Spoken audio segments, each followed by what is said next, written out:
영어는 정도의 차이일 뿐이지 언젠가는 결국 선행을 하게 되어 있고 또 할 수밖에 없습니다. 선행을 하게 되어 있다는 게 무슨 말이냐 생각하시는 분들 계실 텐데요. 그 이유는 다음과 같습니다.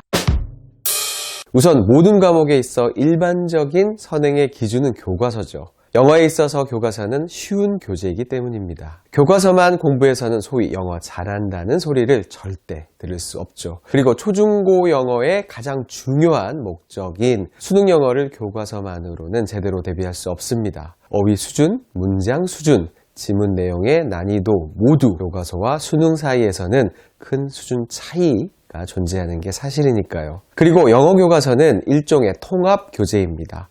어휘, 구문, 문법 등 중요 영어 학습 영역을 단원별로 파편적으로 전달할 수밖에 없는 구조라는 것이죠. 어휘만, 구문만, 문법만 따로 집중적으로 학습을 하게 되면 자연스럽고 당연하게 앞선 내용을 공부하게 됩니다. 때에 따라 오히려 필요하고 권장되는 학습이죠. 결국 원하든 원치 않든 누구나 겪게 되는 영어 선행. 그런데 영어 선행은 많이 듣는 용어가 아닙니다. 왜일까요? 그 해답은 명확합니다. 영어에서는 정해진 진도라는 것이 상당히 모호한 개념이기 때문입니다. 수학처럼 몇 학년에는 이 개념을 배운다 이런 식이 아니라는 거죠. 수준을 가르는 가장 중요한 기준인 영어 어휘만 봐도 학년 구분의 기준은 따로 없습니다. 심지어 교육부 지정 필수 어휘 목록을 봐도 초등과 중고등 정도로만 구분되어 있으니까요. 사실 그마저도 모호하고 실제로 그 기준대로 공부하지도 않죠. 이렇게 선행, 즉 진도라는 개념이 모호하다 보니 영어 학습의 순서나 시기를 잘못 선택해서 열심히 하는데도 오히려 낭패를 보는 경우가 생기는 것이죠. 그래서 오늘 영상을 제작하게 되었습니다. 해서는 안 되는 선행과 하면 좋은 선행을 정리해 보겠습니다. 우선 시기별로 더욱 신경 써야 하는 영역이 다른데요. 저학년, 리스닝은 다다익선이고요. 중학년부터는 어휘의 시작, 그리고 고학년은 리딩에 힘을 한껏 써야 합니다. 순서가 정말 중요한데요. 예를 들어 저학년인데 어휘, 고학년인데 리스닝 이렇게 시기가 안 맞게 되면 학습 효과도 떨어질 뿐 아니라 필요한 준비를 제대로 할 수 없게 됩니다. 선행에 있어 가장 조심해야 하는 영역이 바로 문법입니다. 잘못했다가는 아이의 영어 공부 의욕이 바로 날아가 버리니까요. 빨라야 4학년, 보통은 5학년쯤부터 본격적으로 시작하는 게 권장됩니다.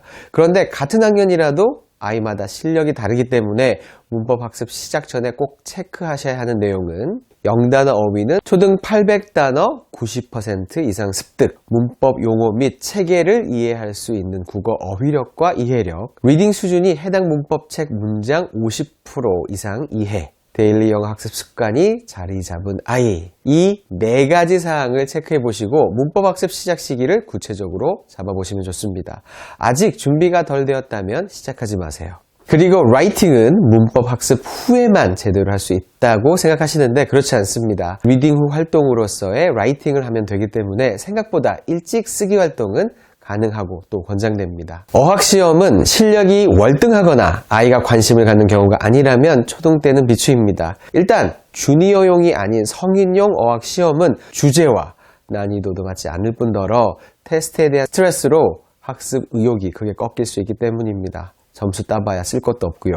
5, 6학년 때 중등 영어 내신 공부 선행은 권장을 넘어 필수입니다. 늦어도 6학년 때는 중1부터 중2까지의 중간 기말 지필고사와 수행평가 기출을 확인하고 그에 맞춰 학습 내용과 방향성을 잡아가야 합니다. 기왕이면 우리 동네 중학교 기출이 가장 좋겠죠. 그리고 이때는 비문학 영어 지문에 집중할 필요가 있습니다. 중학교 교과서부터 보면 좋고요.